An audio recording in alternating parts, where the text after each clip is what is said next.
This mind-blowing stuff is some AI-generated video. It's a real, mysterious Chinese meow secret art called Jiu.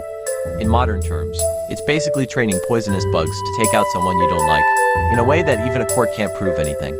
This is Bob, and today, we're diving into a mysterious Eastern witchcraft often used for harm, revenge, and control. Let's explore how it's made, how it works, and how to undo it. First, let's understand what Jiu really is. Jiu is a mysterious witchcraft passed down from ancient China. Unlike the English alphabet, which is based on letter combinations, Chinese characters are mostly pictographic. Each character is like a picture, and by looking at how it's constructed, you can grasp its meaning. The character for Jiu is made up of two parts, with a primary interpretation meaning bugs in the belly. This has two possible explanations. 1. It refers to the idea of a person's body being invaded by bugs, symbolizing a poison of insects, a toxin that enters from the outside and spreads inside. 2. The other interpretation ties directly to the process of making Jiu itself. According to legend, the process of making a Jiu involves gathering various poisonous creatures like snakes, scorpions, spiders, centipedes, and others and placing them together in a container through a special ritual. These venomous creatures are forced to fight and devour each other, and the last one standing is believed to possess the most potent toxicity and mystical power. Then, you use your heart's blood, essentially oxygen-rich arterial blood, to feed this ultimate poisonous creature. Over the years, it forms a bond with you, allowing you to control it and use it as a tool. Jiu is often seen as a means for control, revenge, or even healing. For example, it can be used to curse an enemy, making them fall ill or suffer misfortune. It can also serve to protect one's community, warding off external threats. What types of Jiu are there? Jiu comes in many forms, often categorized by the creatures or methods involved. Named after the animal used: snake Jiu, dog Jiu, cactus Jiu, scorpion Jiu, toad Jiu, bug Jiu, etc. Named after the method of use: flying Jiu, bamboo strip Jiu, stone Jiu, and more. Named after its effects: Oh madness Jiu, causes insanity. Oh fortune Jiu, brings wealth. Oh love Jiu, makes someone fall deeply in love. Oh gold and silkworm Jiu, said to hold great power and mystical significance. Each type serves a different purpose, ranging from curses to blessings, depending on the intent of the user. There's a wide variety to choose from. There's bound to be one that suits you. Just kidding. Today, let's dive deeper into two of the most practical and versatile types of Jiu, the perfect companions for all your home and travel needs. The love Jiu is a subtype of flower Jiu, cultivated using the flesh and blood of the woman who raises it. The process takes 3 months, during a beautiful, vibrant flower blooms. At the same time, 100 poisonous insects are placed in a clay pot. Over 100 days, these creatures fight until only one survives, the strongest of them all. If all the insects die or more than one remains, the entire process must be restarted from the beginning. The person who raises the Jiu picks the Jiu flower. If the person is female, her menstrual blood is used to feed the Jiu insects. If male, it's his heart's blood. It takes about 10 years to complete this process. During this time, if the Jiu flower withers or the Jiu insects die, the entire process must start over from scratch. A person who raises a Jiu worm must be someone deeply devoted to love. Why? Because you have to feed the worm with your own life to make it work. That's why these little critters are super rare. Most people start raising their Jiu in their teens, keeping it until they grow up and meet the one. Only when both are madly in love can they plant the Jiu in the other person. But here's the catch. Once you're under the spell of the Jiu, no cheating allowed. Not even a tiny crush on someone else. If you do, no matter how far apart you are, the person who raised the Jiu will feel it like a stabbing pain in their chest. And if they find out, they can command the Jiu to start nibbling on your heart. Yeah, literally. Day by day, it gets worse, until 99 days later, boom, you're done. But don't worry, there's a way out. Just run back to your Jiu raiser and promise to never stray again. Do that, and you're safe. But what if the Jiu raiser loves you too much to hurt you? They might refuse to command the Jiu, even if it kills them. Because, here's the thing, if the Jiu raiser dies willingly, the Jiu dies too, and you get to walk away scot-free. Before you get any sneaky ideas, though, let me warn you, you can't just kill the Jiu raiser. The Jiu knows the deal. If its master dies from foul play, it'll go berserk and protect them. Plus, Jiu raisers don't just have one Jiu. Mess with them, and you might end up wishing you'd never been born. So yeah, love is a battlefield. But when a Jiu is involved, It's more like a high-stakes survival game. Good luck.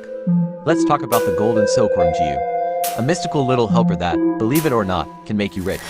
Sounds like a dream come true, right? Well, not so fast. This comes with a price tag you might not be ready for. What's the golden silkworm GU? The golden silkworm is said to be an invisible spirit bug. It's like your personal assistant, but really into cleanliness. If a house is unusually spotless, people might suspect the family is raising a golden silkworm. How do you make one? Here's where it gets creepy. You bury a mix of 12 poisonous creatures like snakes and centipedes at a crossroads. Leave them there for 49 days. When you dig them up, you'll find the essence of a golden silkworm. Store it in an incense burner, and boom, you're a proud GU parent. What does it do? In the world of believers, the golden silkworm has its own spirit and can help its owner get rich. But here's the twist, the GU has appetites. You have to frequently tell it how much debt you're in, or else it starts demanding you feed it. And by feed, I mean human lives. If you try to play it cool, raking in cash without giving it what it wants, it'll rebel in the most dramatic way possible. We're talking bloated stomachs, bleeding from every orifice, and a ticket straight to the afterlife. Want to quit raising it? You can't just say, I'm done. You have to pass it on a process called marrying off the golden silkworm. You leave a bundle of silver, flower powder, and incense ash on the road. The next greedy passerby who picks it up, congrats, they've just adopted your golden silkworm. How to know if you're under its spell or avoid it altogether? If you suspect you've been cursed with a GU, you're probably not imagining things. Signs include unexplained bloating or, that dramatic 7-orifice bleeding scenario. Prevention is simple. Don't pick up random mysterious bundles on the road, no matter how shiny they look. Seriously, just walk away. In short, the golden silkworm GU is like winning the lottery, but having to constantly appease a very temperamental, invisible boss. Not worth it, if you ask me. If you've been coughing nonstop, your face looks unnaturally dark, your stomach feels like it's in a blender, and you're dealing with vomiting, diarrhea, chest pain, or swelling and if your eyes have a weird thread like blood vessel crossing your pupil, you might want to stop and think, has something strange happened to me recently? Because, my friend, you might just have been hit with a GU curse. Here are some classic scenarios where a GU might have been slipped to you and how to steer clear of them next time. 1. Sharing food or drinks with strangers. Someone insists you try their home-cooked dish or a drink that tastes a little off. Yeah, that could be laced with GU. Always trust your gut if something seems too friendly to be true. It probably is. 2. Gifts from suspicious sources. That random trinket, amulet, or even a cute little charm someone gave you. It could be a Trojan horse for GU. If you don't know or trust the giver, better safe than sorry. Don't accept it, or toss it discreetly. 3. Crossing paths at remote locations.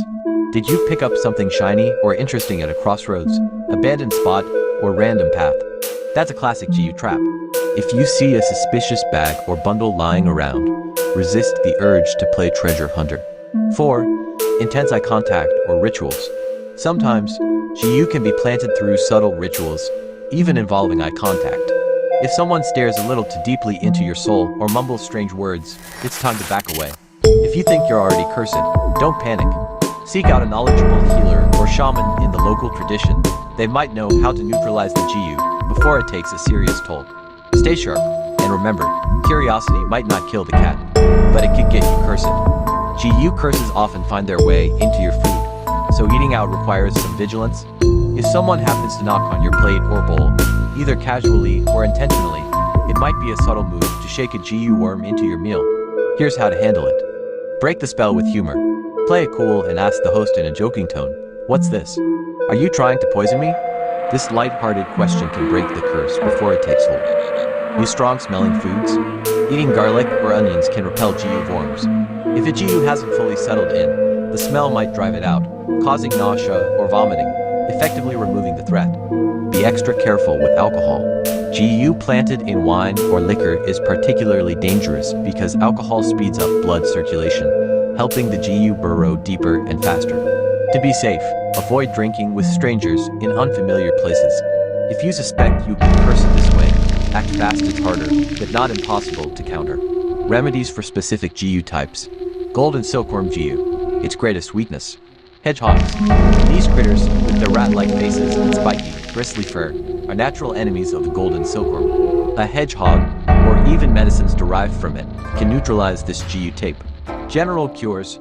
Simple cases can be treated by inducing vomiting or diarrhea to expel the GU.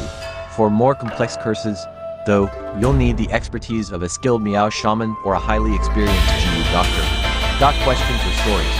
If you know other fascinating tales about GU or have questions, feel free to share them. Bob is happy to dive into the details and provide answers.